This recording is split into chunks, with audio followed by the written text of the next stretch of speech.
Assalomu alaykum, klub ayni obunachilari.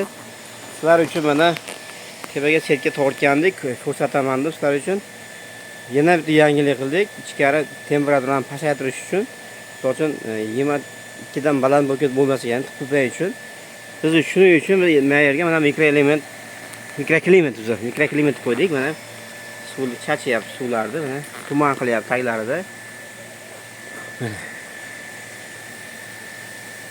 Chachyapti, shu ichkari shu yer nam bo'lgani hisobiga ichkarida salqin.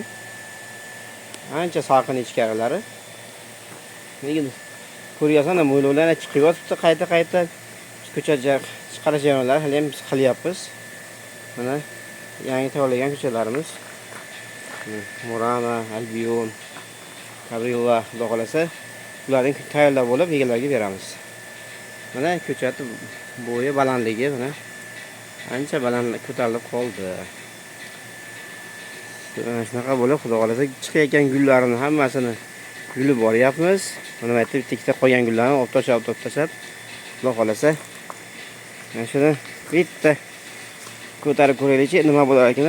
Oh, mana tomirni qaranglar. Zo'r, bo'ylari ham ancha cho'zilib qoldi, qaranglar. Oldin muncha bas edi. Eslayman, o'zi ekkanimizda umuman kichkina ko'chatchalardi shular hammasi. Bo'yni ko'ylar qancha o'sganini ko'rsatmasin. Gullarni erinmasdan yulib tashlayapmiz. Mana ko'chatlar. Ularning xudo xolasa 10 kunlarda ikkinchisi ham tayyor bo'ladi. Ularni ekib tashlaymiz, xudo xolasa, inshaalloh. Video manfaatli bo'lgan bo'lsa, albatta like bosib, jumlat qo'shishni so'raymiz. Sog' bo'linglar, salomat bo'linglar.